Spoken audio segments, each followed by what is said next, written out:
porta di casa da un 69enne con una scusa, poi cerca di sfilargli la catenina d'oro e finisce a botte. L'episodio a Loria, rintracciato e denunciato un 32enne magrebino residente nel Bassanese, accusato di rapina. Torna l'incubo dei sassi del cavalcavia. I carabinieri stanno indagando su un episodio accaduto ieri sera a Spresiano, lungo l'immissione in Pedemontana, sospettata una banda di minorenni. Se fosse confermato è follia pura, dice il sindaco. L'addio ad Azzurra Carnelos, la giovane mamma morta di tumore a 8 mesi dal parto. La sua priorità è sempre stata la salute del bimbo, ricorda il parroco. Domani l'ultimo saluto. Accoltellò un operatore della Caritas, 35enne bengalese, condannato 2 anni e 8 mesi di carcere. L'accusa a suo carico derubricata da tentato omicidio a lesioni. Ha prelevato quasi 10.000 euro dal conto corrente della sorella gravemente colpita dalla meningite, un 61enne condannato a 9 mesi di reclusione per truffa informatica. L'attesa ondata di maltempo si è abbattuta sulla Marca, grandinate in Pedemontana, forte vento e pioggia abbondante nel capoluogo, alberi e rami in strada, brusco calo termico.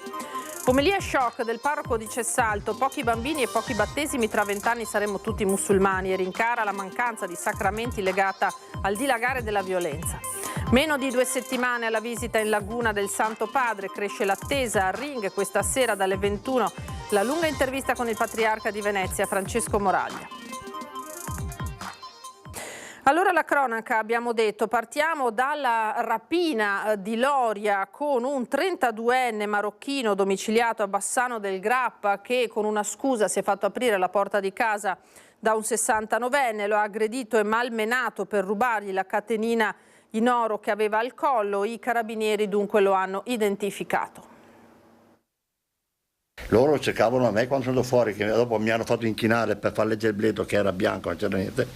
E il modo di farmi inchinare è il modo che la collana si spostasse, per prenderla ho fatto questo gesto e questa collusione che è avvenuta. Sono stati attimi terribili per il 69enne malmenato e strattonato dal malvivente. L'uomo si è presentato a casa della vittima con una scusa, lo ha fatto chinare, poi all'improvviso ha tentato di impossessarsi della catenina d'oro con crocefisso che aveva al collo, un monile del valore di circa 2.000 euro. Ce ne siamo urtati uno con l'altro, lui ha perso anche gli occhiali perché urtandosi uno con l'altro ha perso anche gli occhiali e poi dopo 4-5 volte è riuscito a strapparla ed è scappato. Il 69enne ha tentato di difendersi ma è stato spinto violentemente. Il malvivente è riuscito a strappargli la collanina e a fuggire a bordo di un'auto. Secondo la vittima, ad attendere il rapinatore ci sarebbe stato un complice alla guida della vettura. Secondo me mi stavano controllando, ci dice il signor Grazioso. Secondo la mia idea loro sapevano, mi intendevano, sapevano, mi avevano visto in qualche parte e mi hanno aspettato, ho teso la trappola come vuole dire lei. Il rapinatore è un 32enne marocchino domiciliato a Bassano, denunciato per rapina aggravata. Le indagini dei carabinieri hanno portato all'uomo grazie al sistema di videosorveglianza posizionato nella zona della rapina e alla collaborazione con i carabinieri di Solagna in provincia di Vicenza. Durante la perquisizione lo straniero è stato trovato in possesso degli stessi indumenti indossati al momento della rapina. Non solo, ma aveva anche mezzo etto di hashish, materiale per la pesatura e per il confezionamento dello stupefacente. Per questo dovrà anche rispondere di detenzione di stupefacente a fini di spaccio.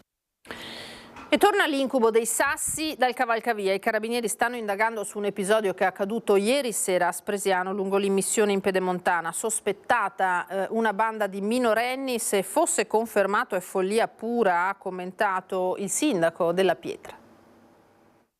Chiaro che bisogna vedere adesso a cosa porteranno le indagini, ma se verrà confermata quella che è l'ipotesi di questo lancio di sassi, insomma, non si può mica più parlare di bravate o di ragazzate, sono cose serie che possono portare anche a conseguenze gravissime. Stanno mettendo insieme i tanti indizi raccolti i carabinieri intervenuti nella serata a Spresiano accanto ai colleghi della Polstrada dopo che un automobilista ha segnalato la presenza sospetta di ragazzini a bordo strada vicino un piccolo cumulo di sassi. L'ipotesi è che fossero pronti a mettere in scena un gioco pericolosissimo. La banda è stata avvistata tra i 2 cavalcavia che insistono sulla Pedemontana all'altezza di via Ferraressa, poi la fuga verso il campo da calcio di Visnadello dove sarebbero stati raggiunti dai militari. Il gruppetto pare non sia passato inosservato nemmeno tra i residenti, quindicenni, sedicenni già noti per atteggiamenti sopra le righe. Sappiamo tutti che abbiamo le mani legate quando si parla di minori, però ecco, sicuramente un qualcosa bisogna fargli fare a sti ragazzi qua, perché non è possibile che facciano queste cose, insomma. Trattandosi di minori, la cautela è massima. Con i carabinieri che stanno sentendo i soggetti interessati, un aiuto potrebbe arrivare anche da alcune telecamere. Questi sono reati. Noi qualche giorno fa abbiamo avuto un inizio di incendio a confine con Villorba dall'altra parte del paese, e anche lì non si può parlare di bravate quando uno appicca un incendio. La bravata è un'altra cosa, la bravata è impennare il motorino, quella è una bravata. Insomma, non si esclude una relazione tra l'allarme in Pedemontana e l'incendio di sabato sera all'ex filatura San Lorenzo. Anche in quel caso era stato visto un gruppetto di giovanissimi allontanarsi, entrambe situazioni ad altissimo rischio per sé e per gli altri. Ma soprattutto non si rendono conto di cosa avrebbero potuto provocare, perché un sasso lanciato a una macchina in corsa o a una motocicletta ancor più in corsa, piuttosto che un incendio appiccato, ma sia per loro, perché attenzione, anche per la loro incolumità è pericoloso, ma soprattutto per l'incolumità degli altri, credo che sia follia pura, follia pura. Ora veniamo all'addio ad Azzurra Carnelos, la giovane mamma morta di tumore a 8 mesi di distanza dal parto. La sua priorità è sempre stata la salute del bambino, ha ricordato il parroco ai nostri microfoni. Domani l'ultimo saluto, le offerte saranno devolute alla neonatologia di Treviso.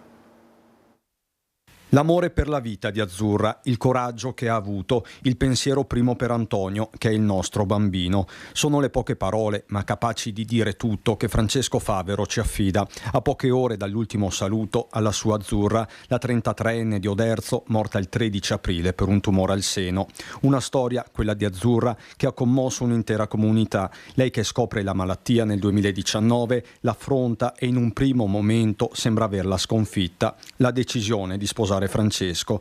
Monsignor Bazzichetto ricorda ancora quel giorno. È stata una gioia immensa anche per me il matrimonio, anche perché la malattia era comparsa prima, quindi c'era tutto il timore, una malattia che si era rivelata fin da subito molto aggressiva e quindi con tante paure. Ecco, il fatto che poi fosse riuscita a superare questo primo step e a coronare un sogno d'amore con Francesco è stata davvero una grande gioia anche per me. La seconda gioia arriva con Antonio, una gravidanza voluta e cercata, ma con la felicità torna ancora la malattia. Non mi pare ci sia stata mai proprio l'alternativa o Antonio o la vita della mamma, però fin da subito, quando si trattava di iniziare una terapia, ricordo che proprio la preoccupazione di Azzurra era che non facesse danno al bambino, ecco, qualsiasi cosa che potesse essere utile, ma non che recasse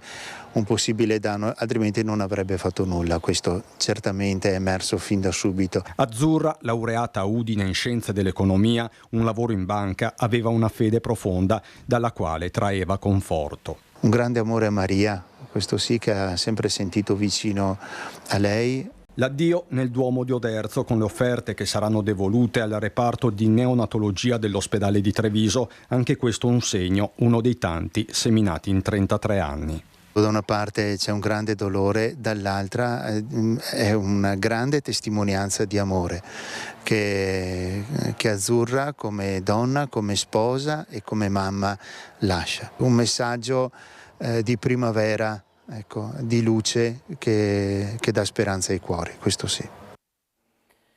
Adesso veniamo alla cronaca giudiziaria. Coltellò un operatore della Caritas, un 35enne di origini bengalesi, è stato condannato a 2 anni e 8 mesi di carcere. È stato giudicato per lesioni personali aggravate il 35enne bengalese che il 22 marzo del 2023 accoltellò al collo un operatore della Caritas di Treviso. L'uomo, che era stato arrestato subito dopo l'aggressione, era stato accusato di tentato omicidio. Reato dunque che è stato riqualificato. Il 35enne ha rischiato infatti una pena di oltre 10 anni, mentre è stato condannato a 2 anni e 8 mesi. Ora l'uomo, che si trova in carcere a Treviso, deve scontare anche 1 anno e 8 mesi per la tentativa tentata rapina avvenuta all'Internet Point di via Zenson, avvenuta soltanto qualche giorno prima dell'aggressione. Poi il suo legale, dopo qualche mese, potrà fare la richiesta di allontanamento del 35enne dal nostro paese. Una volontà espressa dallo stesso bengalese, che aveva chiesto più volte di poter tornare in patria. In questi anni in Italia aveva sperato di poter ottenere lo status di rifugiato, ma la sua domanda era stata sempre respinta. Ha vissuto ai margini, dormendo fuori con altri disperati, mangiando la sera, qualche volta alla Caritas. Ora la sua speranza è quella di tornare a casa dopo aver scontato la pena. Ed è stato condannato a 6 mesi di reclusione con il beneficio della sospensione condizionale per atti osceni in luogo pubblico un 39enne di Castelfranco Veneto. Il 16 marzo del 2018 si era reso protagonista di atti sessuali nei pressi di un centro commerciale. Ad accorgersi di quanto stava accadendo, il titolare di una palestra, che era sceso e lo aveva redarguito, a quel punto il 39enne era scappato. Sul posto erano però arrivati i carabinieri chiamati dai cittadini, che lo avevano rintracciato poco distante e denunciato a piede libero. E ora la vicenda di un uomo, un 61enne, che da Napoli era ritornato in Veneto a Montebelluna per assistere la sorella gravemente malata. Era stata colpita infatti da una forma molto aggressiva di meningite. Ecco, quest'uomo si era appropriato a quel punto di 10.000 euro dal conto corrente della sorella. È accaduto nel 2016. La donna era stata in coma, in pericolo di vita. Lui, arrivato dalla Campania, aveva ben pensato, una volta entrato in possesso delle password per accedere all'home banking della malcapitata, di girarsi dei bonifici per quasi 10.000 euro. Terminata la degenza, la verità è venuta a galla. Il fratello ha promesso di restituire i soldi alla sorella, ma non l'ha mai fatto, e da qui è scattata la denuncia. Oggi è stato condannato in primo grado a 9 mesi di reclusione con la sospensione condizionale per truffa informatica, oltre che a una multa di 500 euro. Il giudice ha disposto che il denaro sottratto venga restituito. Ora andiamo a Cessalto. Fra 20 anni saremo tutti musulmani. La frase shock pronunciata domenica durante l'omelia da Don Mauro, parroco appunto di Cessalto. Il sacerdote oggi ha ribadito il concetto: c'è una relazione tra aumento della violenza giovanile e diminuzione dei battesimi, ha detto ai nostri microfoni. Solo Gesù mi nutre, mi perdona e col suo sangue perdona i peccati e mi ama e muore per amore. Nessuna religione ha un Dio così grande che ama e perdona. Fra 20 anni pochissimi sapranno questo, perché saranno musulmani. Davanti al battistero della chiesa di Santa Croce, Don Mauro Gazzelli ribadisce quanto detto domenica durante un'omelia in occasione del battesimo di 2 pargoli: tempo 20 anni e saremo tutti o quasi musulmani. Prima avevo 10 anni fa 3 prime elementari, 3 secondi, adesso ce ne sono 2. A settembre ce ne sarà solo una. Su una classe di 18 ragazzi, 8 o 9 non sono battezzati o sono musulmani. Con 2 classi io faccio fatica a farne una. Quindi vuol dire che cosa? Vuol dire che fra 20 anni noi saremo veramente pochi. Questione demografica, ma anche religiosa e culturale. Spesso chi si battezza, denuncia il prete di Cessalto, lo fa solo per convenzione. Mi fa più paura il relativismo, perché io con i fratelli musulmani ho un bel confronto. Certo, da me vengono i moderati, che discorsi, però io vedo coerenza. Tante mamme badanti dei nostri anziani sono musulmane, però loro mi rispettano, ringraziano quando io mi metto a pregare, così. Quindi il problema mio è il relativismo. Una religione vale l'altra, tanto poi decideranno, e non abbiamo capito l'unicità della nostra fede cristiana. Solo noi perdoniamo e amiamo. Non esiste una religione come la nostra, invece il relativismo le fa passare tutti uguali. Le conseguenze si vedono anche nei fenomeni di questi giorni: disagio giovanile e baby gang. Per Don Mauro c'è una correlazione. Ecco perché aumenta la violenza, perché abbiamo anche meno battezzati. La pace, la serenità, solo noi cristiani la annunciamo. Quindi meno battesimi, perché saremo musulmani di altre religioni, e probabilmente saremo anche più violenti. Chi toglie la vergogna a un bambino? Chi gli dà la serenità? Gli altri bambini, anche musulmani, sono da soli. Noi cristiani li accompagniamo a dare un nome alle emozioni, a dare un nome alla rabbia, gli togliamo la vergogna del peccato. Togliamo la religione cristiana di rito cattolico ortodosso, cosa rimane? Che uno è da solo in balia della sua rabbia, delle sue paure, delle sue tensioni, e quindi aumenta già la violenza, perché ci sono meno battezzati e meno persone che si accostano al sacramento della confessione. E adesso la storia di due coniugi di origine tunisina che da novembre vivono nella loro auto all'ex Foro Boario di Castelfranco la necessità di una casa ma anche l'impossibilità di pagare un affitto. L'amministrazione comunale dice: stiamo cercando un dialogo con la coppia per trovare una soluzione alla loro situazione. Buongiorno così.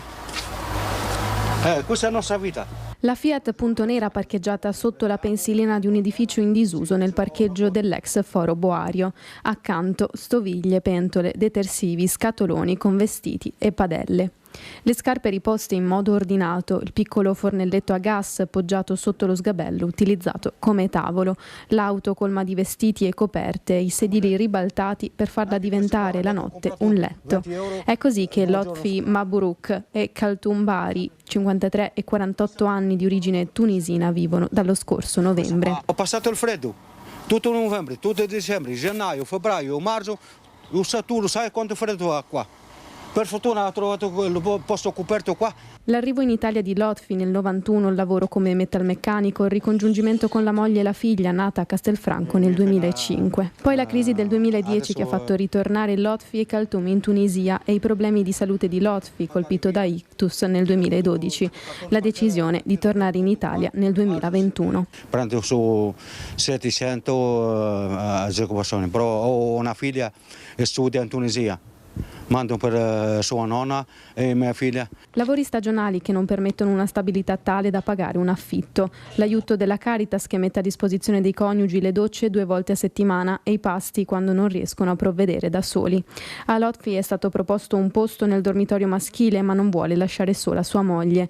Il problema di trovare lavoro è la necessità di spostare la macchina. Ho chiamato me l'ultima volta l'ufficio collegamento. Mi ha detto lavoro per 3 mesi e 3 turni. Ho detto non posso, 3 turni non posso. Dove dormo la moglie? Voglio una casa. Solo una casa per stare con la moglie. Non siamo animali, siamo persone noi. Seguiti dagli assistenti sociali sin da novembre, l'amministrazione sta lavorando per trovare una soluzione per i due coniugi. Cercare di costruire un progetto condiviso con coloro che ne hanno bisogno per dare una stabilizzazione al problema. Sinora tutte le proposte fatte dall'amministrazione comunale non sono state accettate da questa coppia. Continueremo a dialogare per trovarla una soluzione. Anche ieri i servizi sociali li hanno incontrati, si sta facendo un percorso assieme a loro per trovare un progetto, una soluzione che torni a dare la giusta dignità a questa coppia. Ricorderete gli scontri di Vicenza dello scorso 20 gennaio per impedire la presenza di un padiglione israeliano a Fiera Oro. Sono stati denunciati altri 14 attivisti dei centri sociali, ci sono anche dei trevigiani. Identificati e denunciati altri 14 attivisti dei centri sociali a seguito dei violenti scontri del 20 gennaio a Vicenza, scontri avvenuti in occasione del corteo organizzato dai centri sociali del nord-est per contestare la presenza di imprenditori israeliani all'esposizione internazionale Vicenza Oro. Manifestazione per la quale il questore di Vicenza aveva vietato al corteo l'avvicinamento al quartiere fieristico. Nonostante le prescrizioni, gli oltre 600 dimostranti avevano deviato dal percorso stabilito, cercando di forzare il cordone di polizia ed erano stati respinti più volte anche con gli idranti per disperderli ed evitare ulteriori scontri fisici. Scontri in cui 11 poliziotti, 9 del reparto mobile di Padova, 1 della Digos di Venezia e la stessa dirigente del servizio di ordine pubblico erano stati feriti. 5 dimostranti erano stati immediatamente identificati sul posto. Dalla prima attività investigativa erano stati identificati e denunciati 17 attivisti dei centri sociali. Ora si è giunti all'individuazione di altri 14 attivisti, tra i quali anche un minorenne. Si tratta di 10 dimostranti residenti a Padova e provincia, 1 a Torino, 2 a Treviso e 1 a Venezia, tutti noti appartenenti ai centri sociali dei citati capoluoghi, con precedenti per analoghi reati commessi in occasione di altre manifestazioni nel Veneto e in altre regioni. Piogge, forti raffiche di vento e grandine, fortunatamente non di grandi dimensioni, hanno interessato in queste ore la Marca, soprattutto la zona pedemontana. Tempesta a Montebelluna e Vittorio Veneto, meno intensi i fenomeni da Tarso a Caerano, passando per Onigo e Cornuda. Dopo un fine settimana quasi estivo con temperature prossime ai 30 gradi, come era stato annunciato nel pomeriggio la colonnina di mercurio è scesa di 10-12 gradi, forte grandinata anche lungo la A28 tra Cordignano e Conegliano, maggiori disagi invece quelli provocati dal forte vento in via Zermanese in prossimità della caserma Boltar tra Dosson e Casier, cavalcavia chiuso in entrambi i sensi di marcia per un albero pericolante. L'intervento dei vigili del fuoco proseguirà anche nella giornata di domani. Un grosso albero è caduto in via Feltrina a Treviso provocando l'occupazione di fatto della pista ciclabile, parte della strada. In entrambi gli interventi al lavoro polizia locale con 4 pattuglie e pompieri, quindi una serie di disagi e nei prossimi giorni si replica a quanto pare.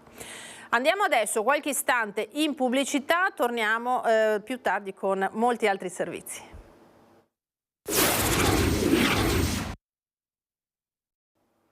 Eccoci di nuovo in diretta, edizione di Treviso dei telegiornali di Antenna 3, siamo alle elezioni amministrative di giugno, andiamo a Casier. Nei giorni scorsi vi avevamo presentato il candidato sindaco luscente Renzo Carraretto, questa sera è la volta di Roberta Canal che con una lista civica si candida a sindaco del comune. Le priorità: persone, ambiente, sicurezza.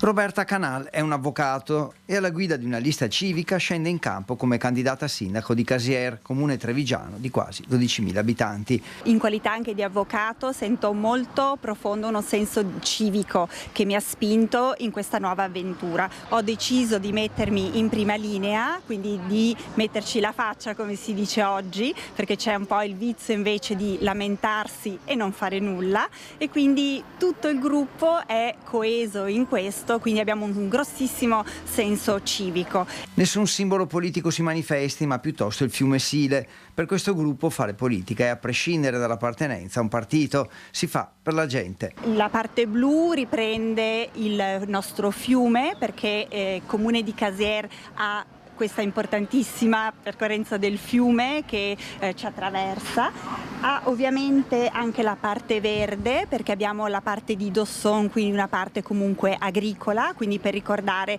il nostro territorio, la nostra provenienza, le nostre radici. E poi un albero in crescita attaccato in profondità al terreno e quindi a ciò che lo circonda. Infine una persona che rappresenta i cittadini, i protagonisti del territorio. Le priorità ovviamente per noi sono la persona, l'ambiente e soprattutto la sicurezza che ultimamente è venuta un po' a mancare.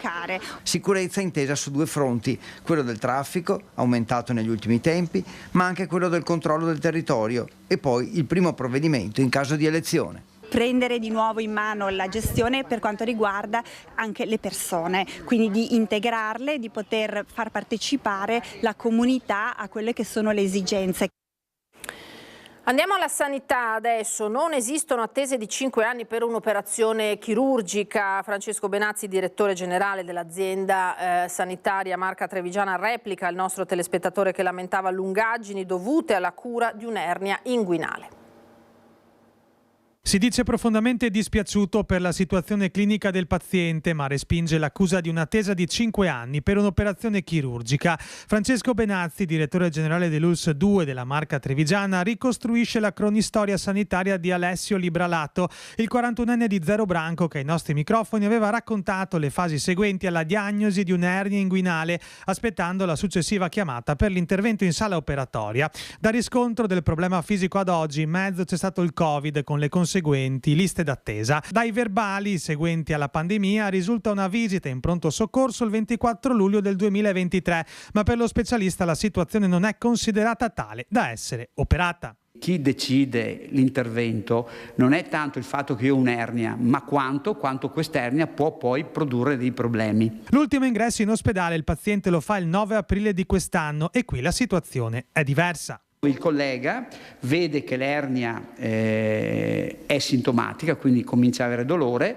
quindi lo dimette a domicilio con una terapia e lo programma, e quindi dobbiamo contare questa data, quindi ripeto, il 9 del 4 del 24, lo programma, cioè lo manda alla chirurgia 2, che è la chirurgia del professor Zanus, perché la chirurgia lo chiami evidentemente per l'intervento. Non c'è stato un ritardo, ripeto, c'è stato il 2019, 2 anni e mezzo di Covid, va in ospedale in pronto soccorso nel 2023, il collega chirurgo decide che ancora non c'è l'urgenza, per cui dice: guardi, le do la terapia e lei ritorni, e se ha problemi torna appunto in aprile. Il collega del chirurgo in aprile vede che c'è l'emergenza, quindi passa il nominativo al reparto del professor Zanus. Il professor Zanus, sentito da me ieri, mi dice: guarda, abbiamo in programmazione per i primi di maggio. Quindi voglio dire, i 5 anni da questo punto di vista non esistono. Direttore generale che oggi era presente alla illustrazione di una importante donazione da oltre 100.000 euro da parte dell'azienda Forel di Roncade all'ospedale di Treviso, la presentazione appunto a Villa Carisi.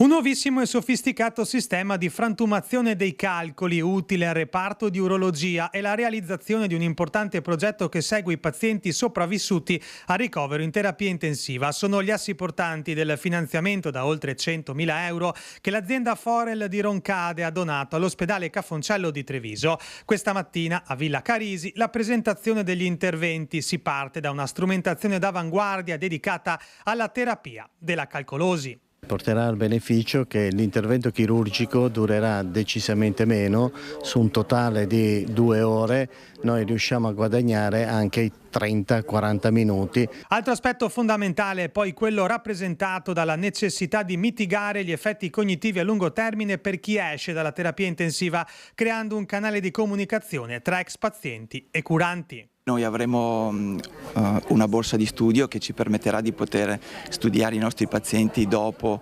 i ricoveri in terapia intensiva e poter, diciamo, in questo modo monitorare gli esiti di questi pazienti. Una donazione importante perché ci dà la possibilità di capire, come ha spiegato il primario, hanno spiegato i nostri medici, che la persona viene poi aiutata a superare il post-trauma, quindi il post-intervento, in modo tale da riabilitarlo e da riprendere in mano le sue abilità. Non è la prima volta, infine, che la generosità della Forel intreccia l'ospedale del capoluogo della Marca e le ragioni sono più che mai chiare.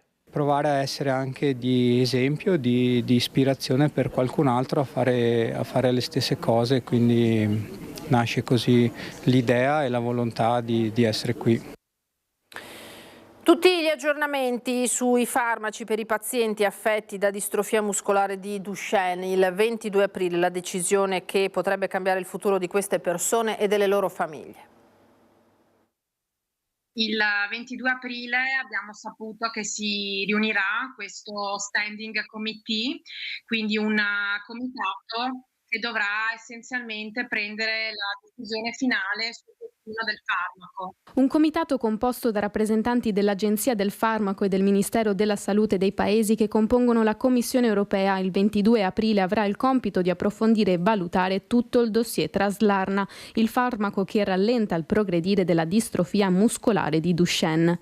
Dopo i 2 pareri negativi espressi da EMA, la palla ora è in mano a Bruxelles per una partita che vede l'Italia, grazie alla sua rete formata da famiglie, sanitari e associazioni, giocare un ruolo da protagonista. E abbiamo poi constatato oggettivamente che a livello europeo l'Italia sta mostrando veramente un ruolo chiave. Tanti genitori, e anche questo ci tengo a dirlo, ci stanno guardando come un esempio e in tanti ci scrivono, mi scrivono, noi non riusciamo non ci capacitiamo di come voi genitori italiani stiate riuscendo a fare tutto questo rispetto a noi. Dopo l'ultimo parere negativo di EMA datato 26 gennaio, il farmaco, trascorsi i 67 giorni previsti, dal 2 aprile non sarebbe più dovuto essere sul mercato. Il fatto invece che sia ancora disponibile nelle farmacie suona per le famiglie come un segnale incoraggiante. Il farmaco stiamo continuando a ritirarlo, quindi già questo ci fa capire che evidentemente comunque si sta facendo una grande riflessione su questo farmaco. A Castelfranco ora un convegno a cura di ANAP per trasformare la terza età in opportunità, i consigli dello psicologo Mirko Casteller per costruire un dialogo aperto con i nipoti e intercettare il disagio giovanile. A sostenere loro non siamo in grado di farlo, perché loro hanno tutti i suoi social e noi siamo a un'altra età. Sono un nonno con tutte le difficoltà che hanno i nonni oggi come oggi, perché a confrontarsi con i nipoti e le nuove generazioni, noi che abbiamo una certa età, non è facile. Aggressività, isolamento, incapacità di comunicare. All'Hotel Fior di Castelfranco un incontro organizzato da ANAP e dedicato agli anziani per dar loro dei consigli su come costruire una relazione solida con i propri nipoti e affrontare così il disagio giovanile. Una generazione che ha il coraggio di assumersi la responsabilità sociale nei confronti dei nipoti, dei giovani, una sorta di patto intergenerazionale dove chi è portatore della memoria e dei valori cerca in qualche modo di dare un senso alla realtà. Quando c'è un vuoto di morale, di senso della vita, di realizzazione, di ruoli, è in quell'area lì che spesso si inseriscono le forme di disagio. La capacità della memoria, quindi degli anziani e soprattutto io direi degli anziani giovani, è quello di tenere i giovani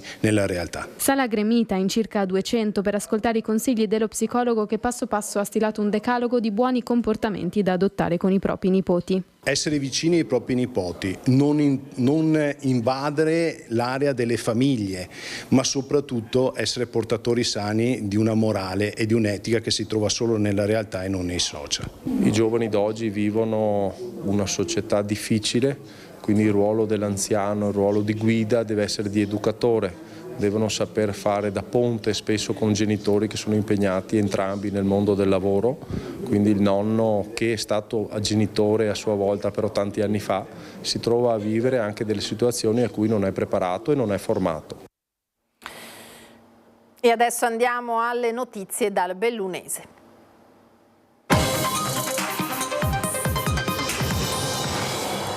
Anche qui nel Bellunese partiamo dal maltempo, dall'estate all'autunno inoltrato nel giro di un paio d'ore. Puntuale l'irruzione di aria fredda da nord si è presentata nel Bellunese attorno a mezzogiorno. Vento, piogge e grandine leggere hanno comportato un brusco calo delle temperature sia nelle valli che in montagna, dove ieri il termometro aveva superato di nuovo i 20 gradi. Nelle immagini gentilmente fornite dalla community di viabilità provincia Belluno, la grandinata a San Gregorio nelle Alpi attorno alle 13:30 e poi la perturbazione sospinta da forti venti in quota si è rapidamente spostata verso le Prealpi e la Pedemontana, ma residui piovaschi sono proseguiti per tutto il pomeriggio. Per il forte vento alle 15:30 circa è stato chiuso il tratto autostradale Vittorio Veneto Nord Belluno in entrambe le direzioni per telonati, furgonati e caravan. Parliamo di crisi demografica adesso, abbandono delle aree interne, invecchiamento della popolazione, fuga dei cervelli. La svolta per contrastare le principali criticità della provincia di Belluno potrebbe passare attraverso un percorso ragionato con i giovani del territorio. È una sfida per il territorio, non una sfida ai giovani. I giovani credono in questo territorio. I giovani amano questo territorio, vorrebbero rimanere in questo territorio, ma sanno che affrontano situazioni molto difficili e molto diverse da quelle delle regioni e delle province contermini. Ci sono da contrastare crisi demografica e invecchiamento della popolazione, l'abbandono delle aree interne, la fuga di cervelli che è il vero grido d'allarme perché sottrae progressivamente alla comunità le forze vive e dinamiche. La svolta è possibile, ci crede Fondazione Società Bellunese che grazie a un programma di finanziamento dell'Unione Europea ha pensato un progetto condiviso con Ostirol e Brunico. Obiettivo dichiarato: investire sui giovani nelle loro capacità di realizzare qui le proprie aspettative. È una sfida per il territorio, per i soggetti, le istituzioni, i comuni, gli enti, le imprese, le associazioni del territorio.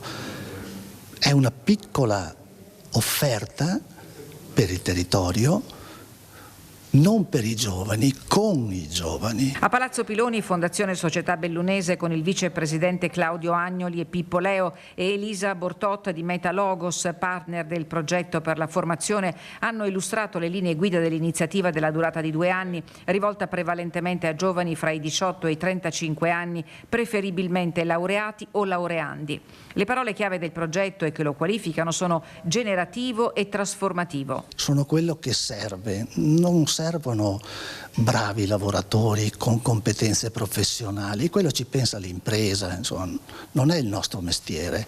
Noi abbiamo bisogno di leader che si mettono in gioco, che dicono i problemi sono tanti, possono essere anche gravi, sono resistenti da tempo, non scopriamo nulla di nuovo, mettiamoci in campo per provare insieme. Jacques Delors, padre dell'Unione Europea, diceva che il mondo è diviso in 2, quelli che vogliono essere qualcuno e quelli che vogliono realizzare qualcosa. Questo progetto è dunque una possibilità in più, un percorso di accompagnamento fattivo e mirato. Il 19 aprile al Giovanni XXIII l'evento pubblico di lancio per ritrovare la comunità.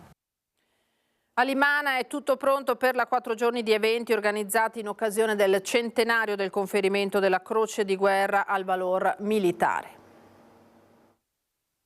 Sta tutto nel messaggio scritto dall'allora sindaco di Limana Francesco Borgo, il valore degli eventi che in Sinistra Piave ripercorreranno la storica consegna della Croce di Guerra al valor militare al Comune 100 anni fa.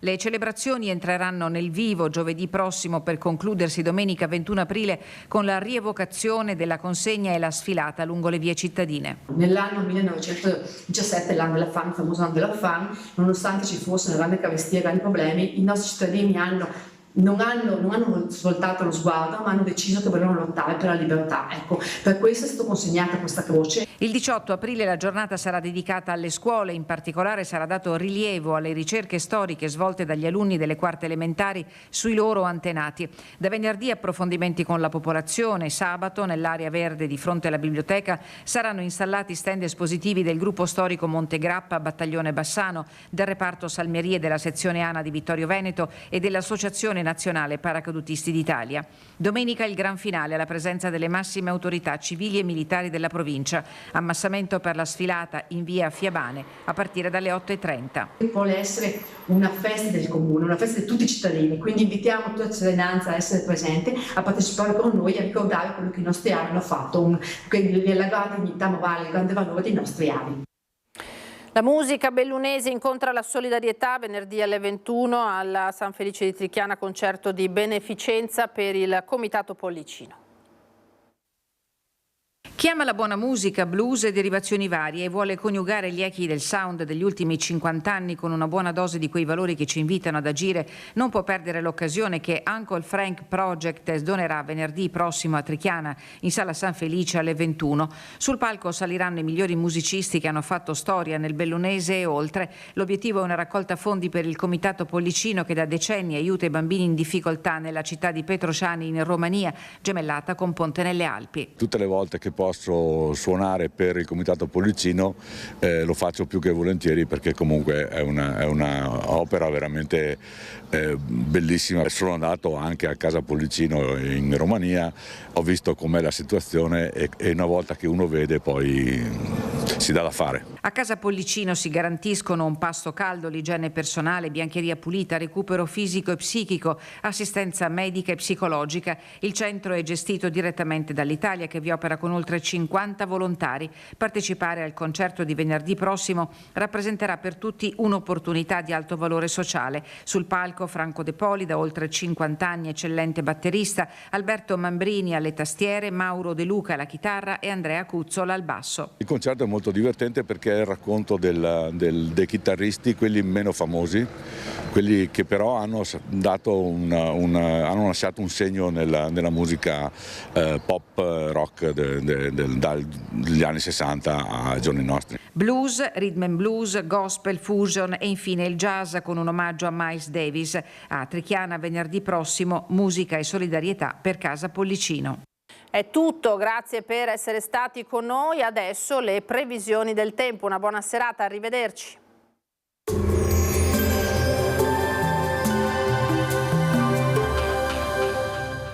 Entra nel mondo Lolato. Da oltre 40 anni un team di professionisti per migliorare la qualità della tua vita. Centro del piede con servizi di podologia. Laboratorio per la produzione di plantari e calzature su misura. Benvenuti al meteo, previsioni per mercoledì 17 aprile.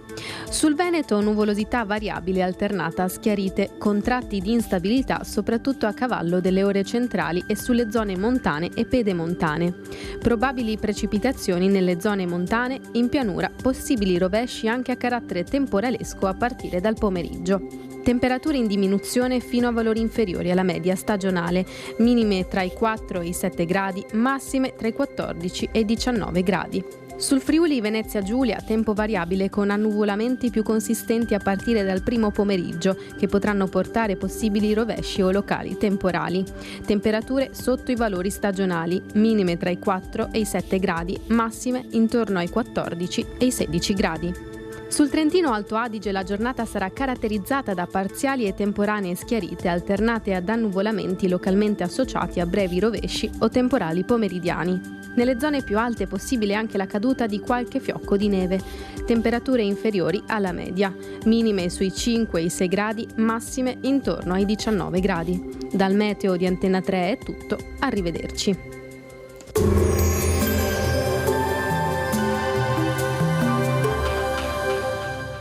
Entra nel mondo Lolato. Da oltre 40 anni un team di professionisti per migliorare la qualità della tua vita. Centro del piede con servizi di podologia. Laboratorio per la produzione di plantari e calzature su misura.